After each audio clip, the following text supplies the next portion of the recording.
The scent of success was a potent cologne, intoxicating and sharp.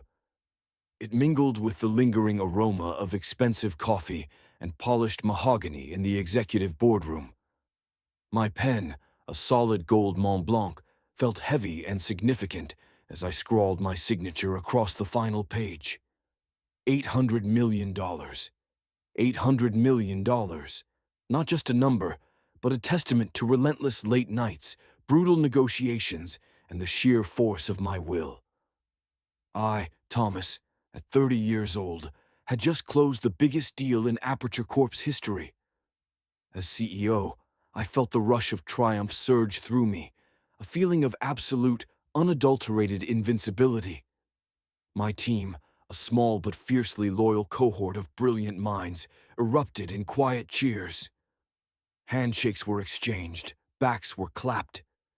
Even Mr. Henderson, our grizzled CFO who rarely showed emotion, offered a rare, genuine smile. This deal, securing our expansion into the burgeoning AI infrastructure market, wasn't just a win. It was a monumental victory that would cement Aperture's dominance for the next decade. I leaned back in my chair, allowing myself a moment to savor the sweet taste of achievement. The city skyline outside the panoramic windows of the 50th floor glittered under the afternoon sun, a majestic backdrop to my professional peak.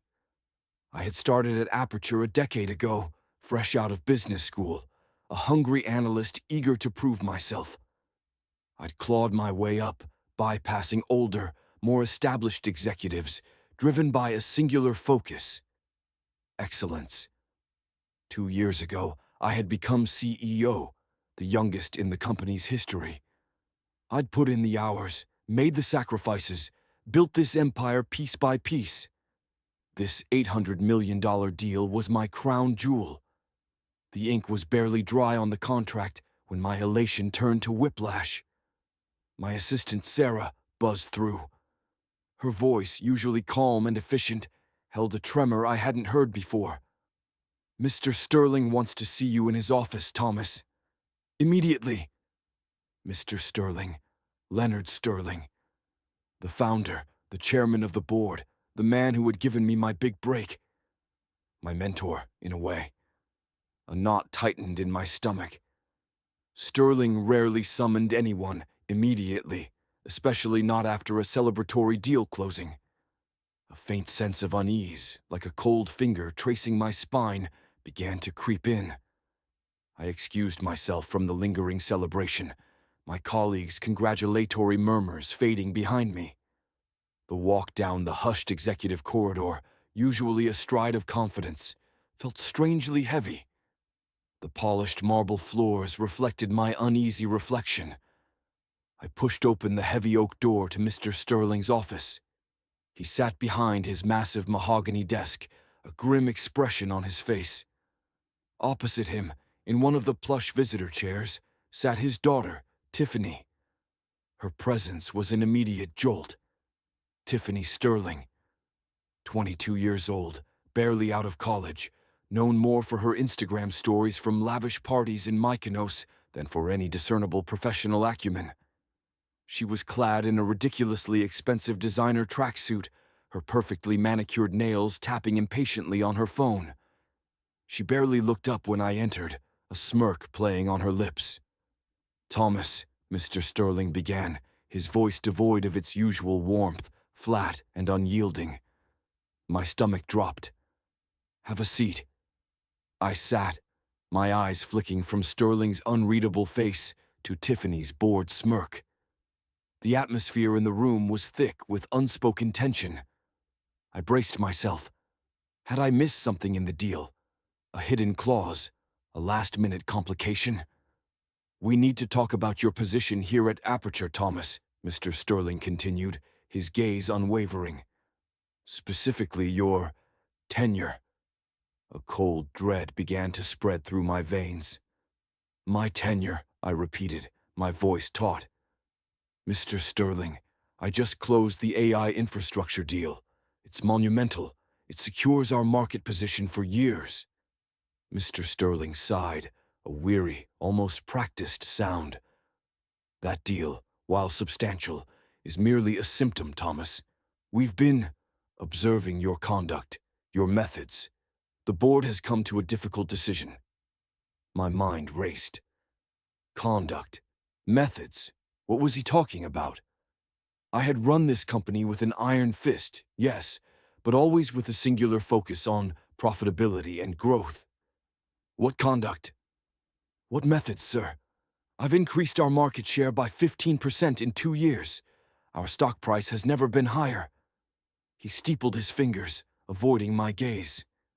It has come to our attention that you have, on several occasions, abused your authority. Abused my authority? The accusation hung in the air, absurd and infuriating. My jaw tightened. Abused my authority? What specifically are you referring to, Mr. Sterling? I demanded, my voice rising. My demanding long hours. My pushing for aggressive targets. That's called leadership, sir. That's how we close $800 million deals. He finally met my gaze, and in his eyes I saw not conviction, but a desperate, pathetic capitulation. Thomas, you've been too aggressive, too independent. We believe the company needs a fresh perspective, a new direction, someone with a more modern approach. Tiffany finally deigned to look up from her phone, a lazy, triumphant smile stretching across her face. My blood ran cold. The truth, a bitter pill, quickly emerged. It wasn't about abuse of authority. It was about her. Her spoiled, entitled, 22-year-old self. My boss, Mr. Sterling, wanted to replace me with his 22-year-old daughter, Tiffany, a notorious partygoer fresh out of college. My eyes narrowed, fixing on Tiffany. She offered a small, self-satisfied shrug. Daddy thinks it's time for some new blood, Thomas. You've had a good run, I guess. Rage, hot and blinding, flared within me. This was it. Not merit, not performance, but pure, unadulterated nepotism. The years of sacrifice, the relentless drive, the sleepless nights, all reduced to nothing, because some overprivileged Gen Z brat wanted a corporate playground. I pushed myself to my feet, my chair scraping harshly against the floor. My composure, however, remained. I would not give them the satisfaction of seeing me truly break.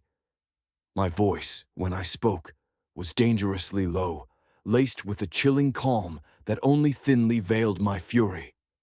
So, I said, my gaze sweeping from Mr. Sterling's guilty face to Tiffany's arrogant smirk. You're firing me, the CEO who just landed you an $800 million deal, who has doubled your profits in 2 years, for this.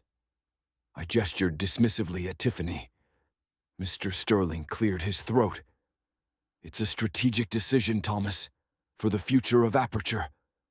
Indeed, I purred, my eyes locking onto Tiffany's, a sarcastic, saccharine smile stretching across my lips. A very strategic decision. Well, Miss Sterling. I bowed my head slightly, a mocking, formal gesture. Do try to complete your duties well. The mockery was thinly veiled, a poison arrow tipped with false sweetness. I'm sure you'll find leading a multi-billion-dollar tech company just as fulfilling as your TikTok challenges. Tiffany's smirk faltered, replaced by a flicker of annoyance, then genuine anger. Mr. Sterling looked horrified, but I didn't wait for a response. I turned on my heel, walking out of that office, out of that company, with as much dignity as I could muster, leaving behind the shattered remnants of my loyalty and a burning desire for a different kind of reckoning. My $800 million deal, my magnum opus, was now the backdrop to my spectacular, humiliating downfall. And this was just the beginning. The bitterness of my dismissal from Aperture Corp., that raw, burning injustice, still gnawed at me. But I wasn't one to wallow. In the cutthroat world of Silicon Valley, stagnation was death. Within weeks, my phone was ringing off the hook. My reputation, built on solid deals and aggressive growth, spoke for itself. And so, I swiftly landed a CEO position at a rival tech company, Synergy Solutions. It was a smaller firm, a leaner operation, but with immense potential and a hungry, innovative team. I poured myself into it, channeling my anger into ambition, determined to build something even better, something truly mine. I moved on, certainly, focusing every ounce of my formidable drive on synergy. Yet the shadow of Aperture's injustice lingered. It was a phantom limb-ache, a reminder of the betrayal. I'd occasionally get calls, not from headhunters anymore, but from former colleagues at Aperture. They'd catch up, but the real reason soon became clear. They needed to vent. Soon, whispers turned into indignant reports from former Aperture colleagues. Their voices were a mix of disbelief and growing panic. "Thomas, you won't believe what's happening here," Mark, a former VP of sales, groaned one afternoon. "Tiffany, the Gen Z prodigy, is implementing bizarre innovations." He rattled off a list that made my jaw drop. She installed a gaming room in the main collaborative space. And get this, she painted the entire marketing department. Walls neon pink, neon, pink. And don't even get me started on the new corporate logo. It looks like something my 7-year-old doodled. I simply shrugged, dismissing it as amateur hour. Let her play CEO, I thought. I had my own company to run, my own vision to execute. What happened at Aperture was no longer my concern, or so I told myself. But the whispers grew louder, tinged with a growing desperation, hinting at deeper chaos brewing within Aperture's once pristine walls. They weren't just redecorating, they were unraveling. And a part of me, the part that still remembered the sting of betrayal, couldn't help but listen. The trickle of disgruntled calls from Aperture became a steady stream. My former colleagues, now trapped under Tiffany's whimsical tyranny, sought me out like desperate refugees. They painted a picture of a company in freefall, driven by a CEO who valued aesthetics over strategy and fleeting trends over market fundamentals. She spent a quarter of the annual marketing budget on a TikTok branding campaign that resulted in a viral dance challenge, not a single lead, reported Brenda, my former head of marketing, her voice tight with suppressed hysteria. And the new corporate wellness initiative. It's just a weekly chakra alignment session led by her yoga instructor. "Thomas, I'm serious. People are losing their minds. Our top engineers are jumping ship to competitors by the dozens. They can't stand another Manifesting Abundance's workshop." I listened, a cold satisfaction beginning to simmer beneath my professional veneer. It was worse than I'd imagined. Tiffany wasn't just incompetent. She was actively dismantling the very structure that made Aperture a corporate giant. She'd fired seasoned executives, replacing them with her influencer friends, mostly young, inexperienced social media gurus who understood hashtags better than balance sheets, but knew nothing about supply chains or quarterly reports.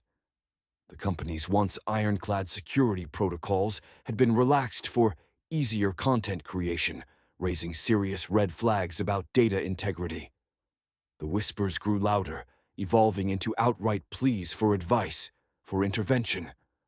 "Thomas, she's about to tank the Q3 earnings," gasped Michael, a former senior analyst, who had been poached by Aperture from a top-tier investment bank. He sounded genuinely terrified. "She pulled funding from the R&D on Project Chimera, the AI project you secured with that $800 million deal, because it didn't have enough sparkle.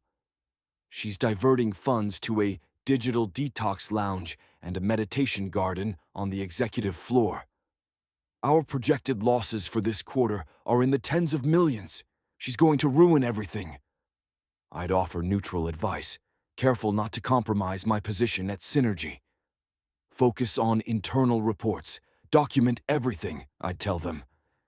"Keep your heads down. Build a paper trail."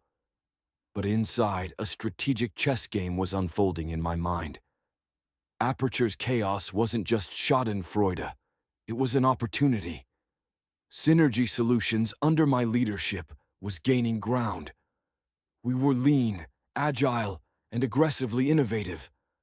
While Aperture was busy painting walls pink and chasing TikTok trends, we were quietly securing cutting-edge patents, building a superior product line, and fostering a culture of genuine merit. Our market share was steadily climbing, chipping away at Aperture's once unassailable lead. The industry, while initially amused by Tiffany's antics, was starting to take serious notice of Aperture's bizarre trajectory. Analysts whispered about a leadership crisis. Competitors began circling like sharks, smelling blood in the water. Deals Aperture was pursuing suddenly went quiet. Partnership negotiations stalled. Yet, Mr. Sterling, blinded by paternal loyalty, seemed utterly oblivious or unwilling to admit the truth. He dismissed concerns as growing pains and the older generation not understanding new paradigms. He publicly defended Tiffany's visionary leadership, even as the company's stock began a slow, undeniable decline. He was so consumed by his desire to see his daughter succeed, he couldn't see the iceberg they were rapidly approaching. And I, Thomas, watching from a safe distance, prepared for the inevitable collision. The storm was brewing, and I knew, deep down, that soon I would be ready to capitalize on it. The storm had been brewing for months, a dark cloud gathering over Aperture Corp., fueled by Tiffany's incompetence and Mr. Sterling's blind paternalism. I watched from Synergy Solutions, my new command center, as their stock price dipped, then wavered, then began its slow, undeniable descent. My former colleagues' frantic calls had become less about venting and more about desperate pleas for insight, for hope. But I simply listened, my poker face firmly in place, waiting for the inevitable. And then, the inevitable clash arrived. Synergy was ready to expand our market footprint, and that meant forging strategic alliances. One such opportunity led me back to the very place where my career at Aperture had been so ignominiously cut short. I, now a respected leader at Synergy, was returning to Aperture for a partnership meeting. The irony wasn't lost on me. It was a meeting with a potential client that Aperture was also vying for, a multi-billion-dollar conglomerate known for its meticulous due diligence. This wasn't just a meeting. It was a battle. I pulled into the familiar executive parking lot, the same lot where I'd parked my company-issued sedan for years. The sun glinted off the polished chrome of my new car, a sleek, understated German sedan, a stark contrast to the flashy, ostentatious vehicles favored by Aperture's new guard. My team, my core leadership from Synergy, Sarah, my head of R&D David, my chief legal counsel, and Maria, my head of business development, sat beside me, their expressions a mix of quiet confidence and shared anticipation. We were prepared. We were sharp. As I guided my car into a spot near the entrance, a flash of blinding chrome and an obnoxious bass line shattered the afternoon calm. A brand new, customized convertible, windows down, music blaring, screeched into the lot. It was a neon green Lamborghini Huracan Spider, custom painted with shimmering holographic decals that spelled out Tiffany in glittery script. My eyes narrowed. There she was. Tiffany Sterling, flaunting her new convertible, seemingly oblivious to anything but her own existence. She pulled into a spot, or rather, attempted to. Her parking job was atrocious, spanning 2 spaces, angled wildly. She killed the engine, and the obnoxious music mercifully died. She then seemed to realize she was parked like a total amateur. With a dismissive shrug, she decided to correct it. Without a single glance in her rearview mirror, without checking for any surrounding vehicles, she slammed her foot on the accelerator. The sickening crunch was loud, too loud. My head snapped back against the headrest, followed by a violent jolt that threw us all forward against our seatbelts. A collective gasp rose from my team. "What the hell?" David, my usually composed legal counsel, exclaimed, his voice laced with uncharacteristic fury. I stared, disbelieving, at the front of my car. My sleek sedan, barely 6 months old, now bore a fresh, ugly dent on its front bumper, a deep gouge that ran across the expensive paintwork. The offending vehicle, Tiffany's pristine Lamborghini, remained untouched, save for a faint smudge of my car's paint on its rear fender.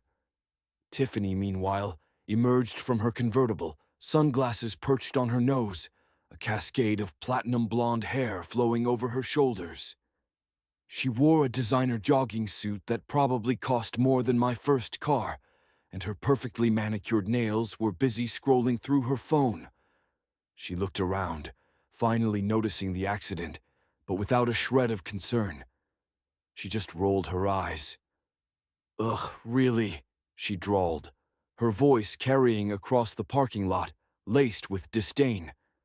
She walked over to her Lamborghini, examining the faint smudge with an expression of profound annoyance. Then she turned her gaze towards my car, and finally her eyes, hidden behind those absurdly large sunglasses, settled on me. "Can't you just look where you're going, old man? You barely missed my bumper." Old man. My blood ran cold. She flippantly blamed me, the victim of her utter recklessness.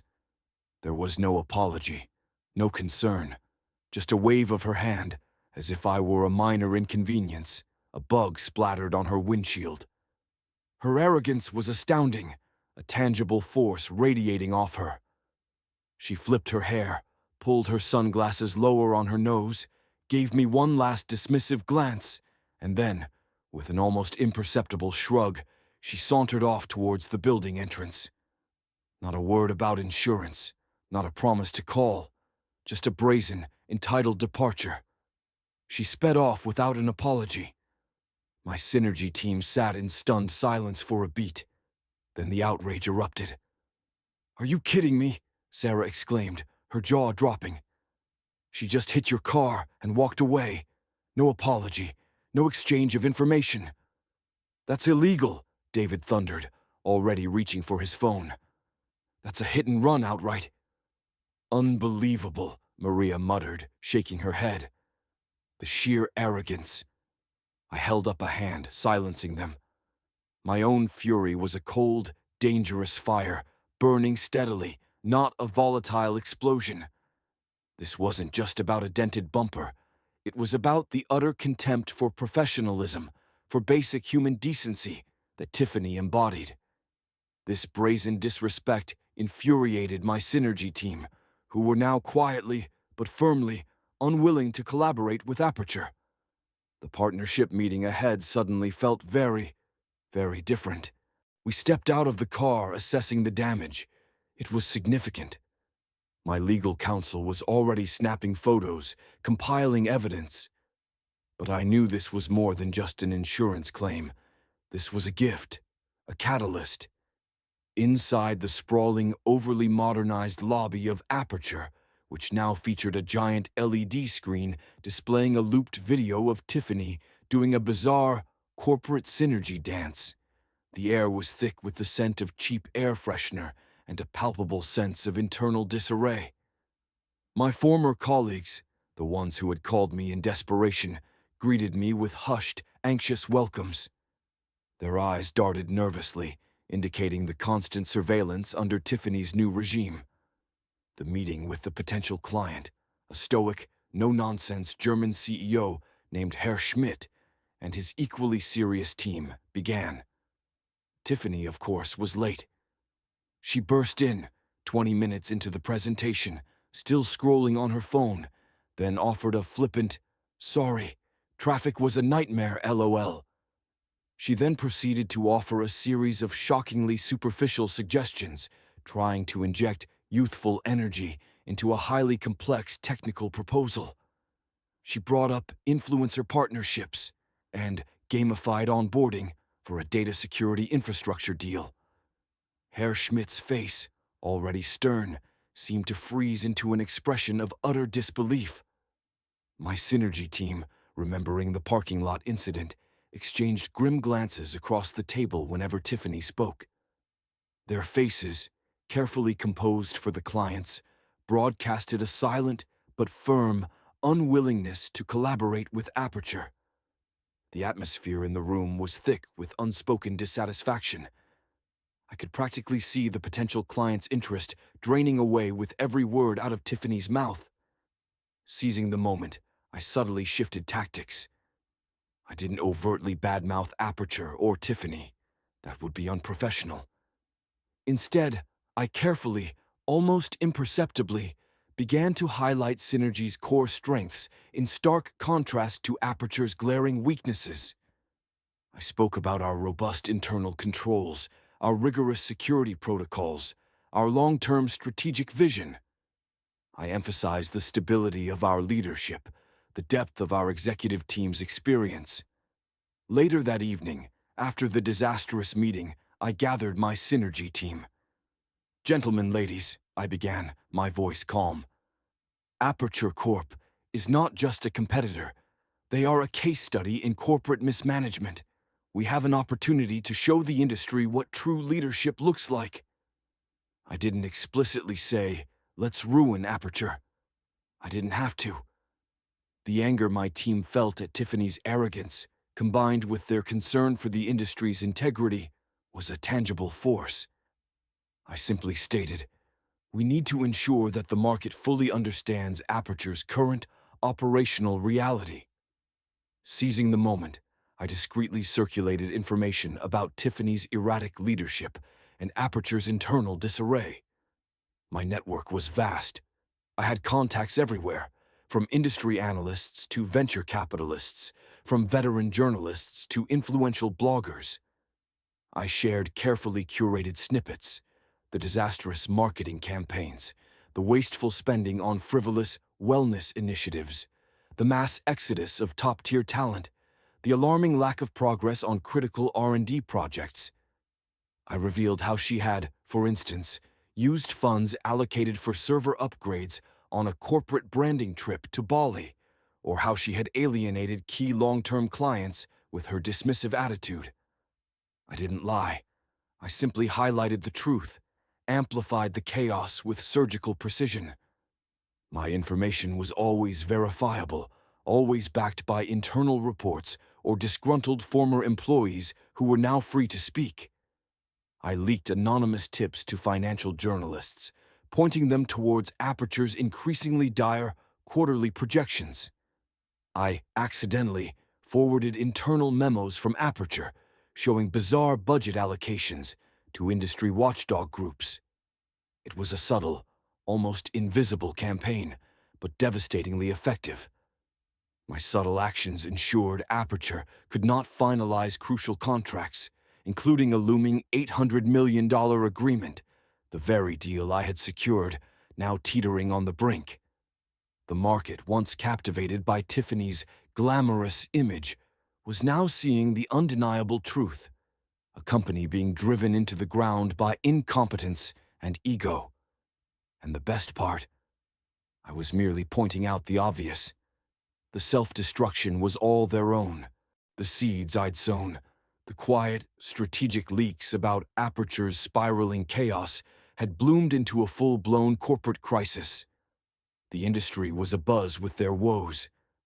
News outlets, once captivated by Tiffany's frivolous rebrand, now published scathing reports on their quarterly losses. The $800 million contract, the very deal I had personally secured for them, the one that had been the backdrop to my firing, had officially vanished. The client, Herr Schmidt, a man who valued stability above all else, simply walked away, citing a significant lack of confidence in current leadership. That single act triggered a domino effect. Aperture Corp began hemorrhaging money. Their stock plummeted, faster than even the most cynical analysts had predicted. The phone calls from my former colleagues, once desperate pleas for advice, now sounded like dispatches from a sinking ship. They were jumping, fleeing the chaos, trying to salvage their own careers. Then, the call came. The one I had in a dark corner of my mind, both anticipated and dreaded. Mr. Sterling, his voice once booming with corporate authority, was now thin, almost pleading. Desperate, Mr. Sterling swallowed his pride and approached Synergy Solutions for help. "Thomas," he began, "no preamble, no pleasantries. We need to talk. This situation with Aperture, it's critical. We need your help to salvage some of these deals." I let a moment of silence hang in the air, allowing him to feel the full weight of his capitulation. "Mr. Sterling," I replied, my voice cool, professional. "Synergy Solutions is a separate entity. Our focus is on our own growth, not on rescuing competitors." No, Thomas, you don't understand," he pressed, a tremor in his voice. "This isn't about competition anymore. This is about survival. Key clients are pulling out. Our investors are in a panic. We need your expertise, just for these crucial negotiations, as a consultant, perhaps. Anything." I paused. The opportunity was too rich to ignore, not for revenge, not entirely, but for the definitive, public validation of competence over privilege. "I'll consider a meeting," I said finally, "but only if you understand that my time and Synergy's resources come at a significant premium." He agreed without hesitation. The meeting was set for the following day, not at Aperture, but at a neutral, upscale private conference facility. I brought my A-team, David, my legal counsel, Maria, my head of business development, and Sarah, my wife, who, while not officially part of Synergy's executive team, was my most trusted advisor. When we arrived, Mr. Sterling was already there, looking gaunt, his usually immaculate suit rumpled. And, to my surprise and immediate irritation, so was Tiffany. She was perched on the edge of a luxurious armchair, scrolling through her phone, a bored expression on her face, completely oblivious to the gravity of the situation.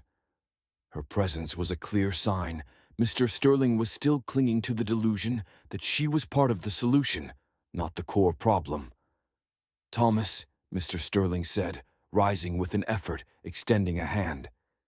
His grip was weak. "Thank you for coming." I nodded, my eyes sweeping over Tiffany. She didn't acknowledge me, still lost in her digital world. The meeting began with Mr. Sterling laying out the catastrophic state of Aperture's finances. He looked at me with an almost pathetic plea in his eyes, implicitly acknowledging that I was their last hope. He had brought a stack of critical, teetering contracts, including a desperate attempt to revive the $800 million AI infrastructure deal that I had originally secured. He tried to salvage deals, appealing to the professional relationships he'd built over decades. But then Tiffany piped up, "Okay, so I totally get it. We need money," she said, finally looking up from her phone. "But why are we talking about these old-school contracts? We need to pivot. We need a viral campaign. We need to bring in major crypto investors, Get some NFTs going." Her continued arrogant behavior in meetings infuriated potential partners, causing more projects to collapse. Her suggestions were not only irrelevant, but actively detrimental. She constantly interrupted Mr. Sterling, correcting his outdated terminology, interjecting with nonsensical buzzwords she'd picked up from social media. She even made a dismissive comment about one potential partner's boring tie. I watched the faces of the potential partners Mr. Sterling had desperately dragged to this meeting. Their expressions, initially curious, hardened into thinly veiled irritation, then outright disgust.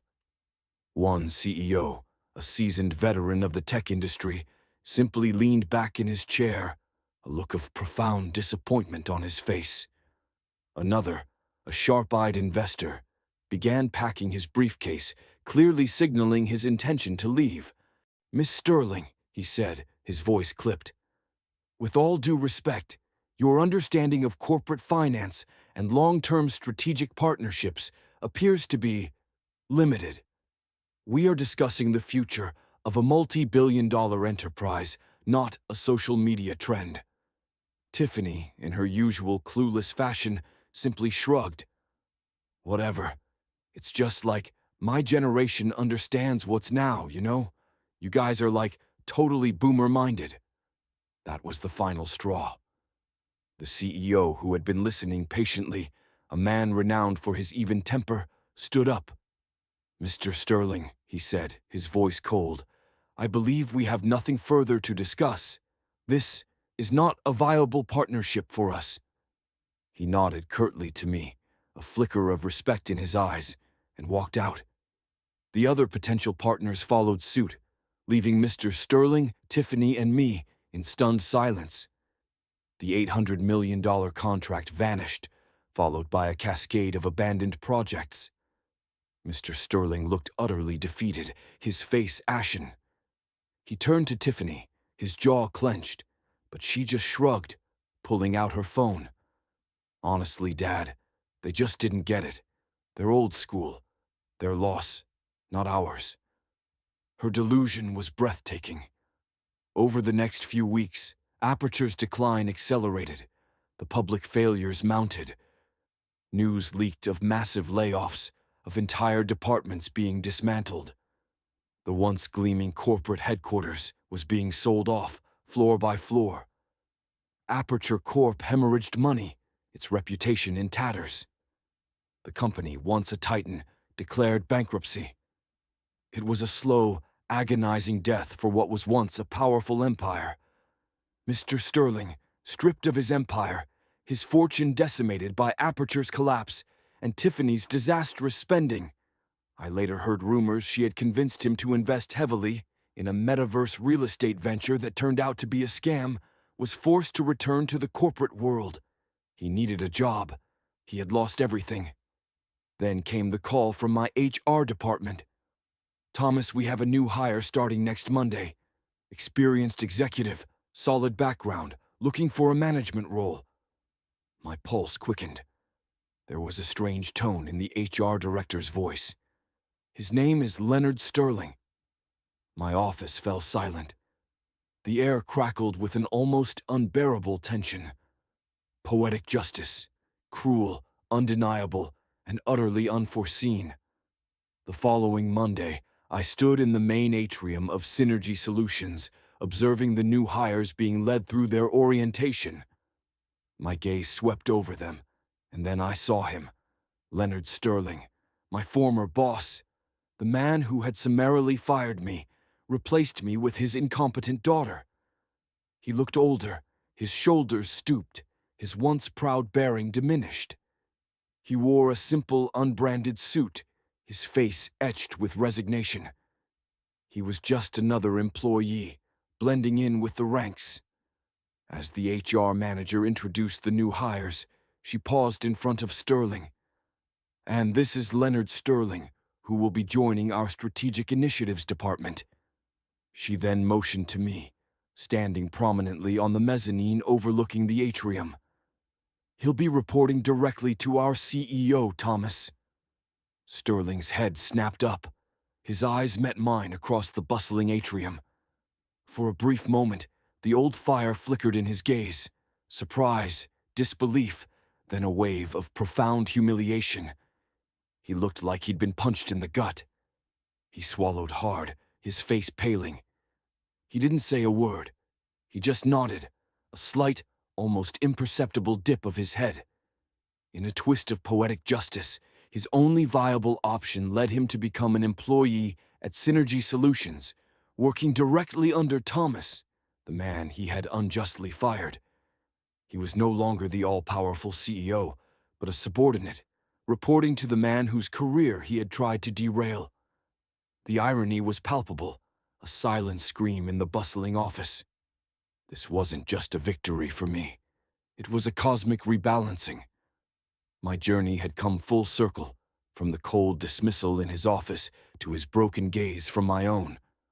The sight of Leonard Sterling, my former boss, Sitting in the new hire orientation, his shoulders slumped, his gaze meeting mine with that flicker of profound humiliation, was a moment I'd replayed 1,000 times in my head. Yet when it finally happened, it wasn't the triumphant roar I might have once imagined. Instead, a complex mix of emotions washed over me.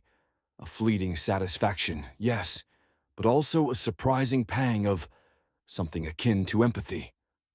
I, Thomas, now a more seasoned and empathetic leader, found no joy in Mr. Sterling's downfall. The truth was, seeing him humbled, stripped of his empire, it wasn't the sweet, cathartic revenge I'd once fantasized about. It was simply the inevitable consequence of his choices. He had prioritized blood over merit, ego over foresight. Aperture Corp, once a titan, was now a cautionary tale, and he was living proof of its demise.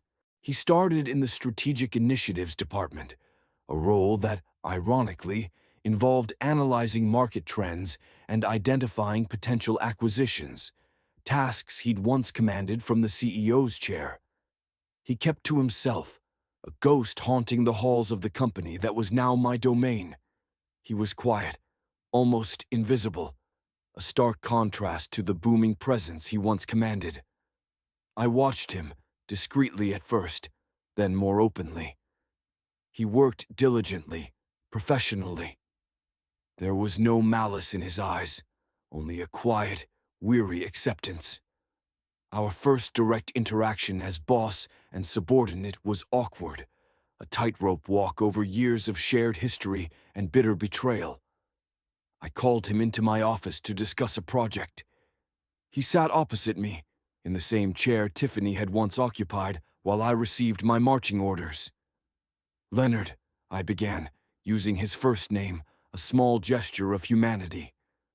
"I've reviewed your proposal for the next quarter's market analysis. It's solid." He simply nodded, his eyes fixed on the desk. "Thank you, Thomas." The formality was jarring. I leaned forward. "Look, Leonard, what happened at Aperture was unfortunate for everyone involved. But here, at Synergy, we build on competence. Your experience in the industry is undeniable. If you choose to, you can still contribute significantly here." He finally looked up, a flicker of surprise in his eyes. "I understand that, Thomas," he said, his voice low. "And I appreciate the opportunity. Truly."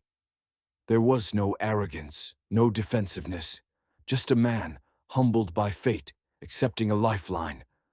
Over the next few months, our relationship, forged in betrayal, slowly transformed into one of grudging respect. We never spoke directly of the past, of his decision, or of Tiffany's disastrous reign.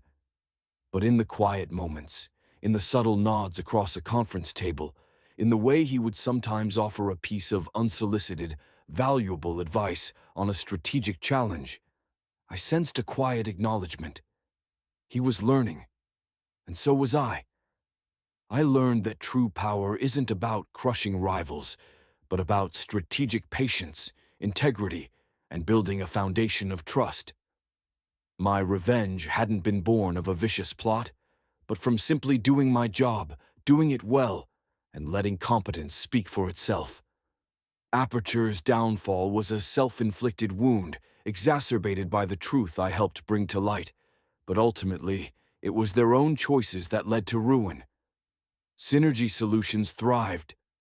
We filled the vacuum left by Aperture's demise, attracting their former clients, hiring their best former talent. We continued to innovate, to grow, building a company culture based on merit, collaboration, and genuine respect, principles that had been utterly absent from Tiffany's pink-painted paradise. My story became an industry legend, whispered in boardrooms and business schools. It was a testament to the idea that competence ultimately prevails over nepotism and superficiality. In the corporate jungle, talent and true leadership, even when initially wronged, will always find their way to the top, while arrogance and entitlement inevitably lead to ruin. I had walked through the fire of betrayal, and emerged not embittered, but stronger, wiser, and more effective than ever. I realized that my worth wasn't tied to a single company or a single title, but to my ability to lead, to innovate, and to inspire. The lessons I learned from Mr. Sterling's fall and from my own journey back to the top were invaluable.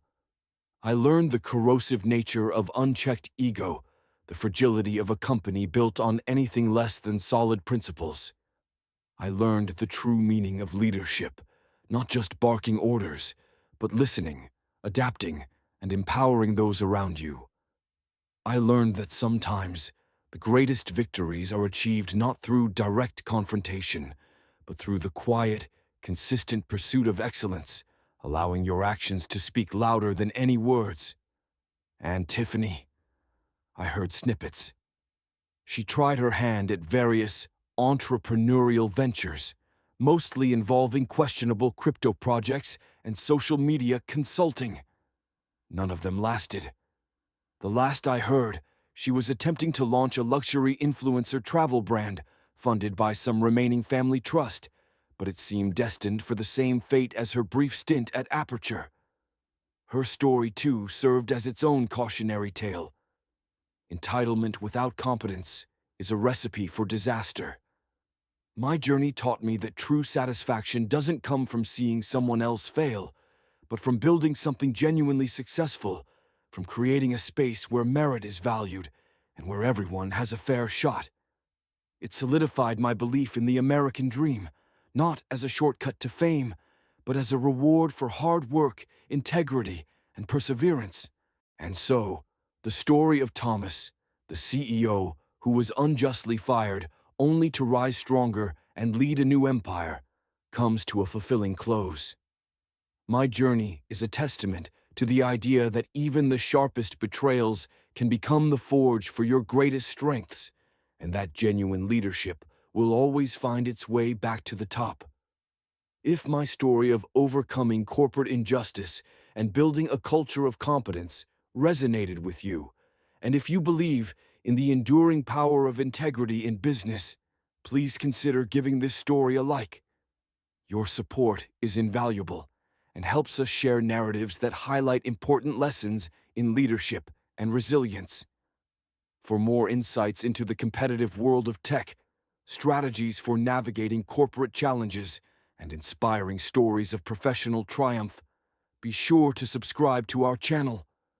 We genuinely invite you to comment below with your thoughts on my journey, your own experiences with workplace politics, or any wisdom this tale may have sparked within you.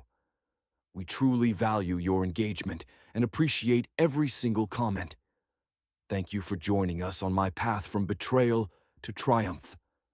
We look forward to connecting with you again.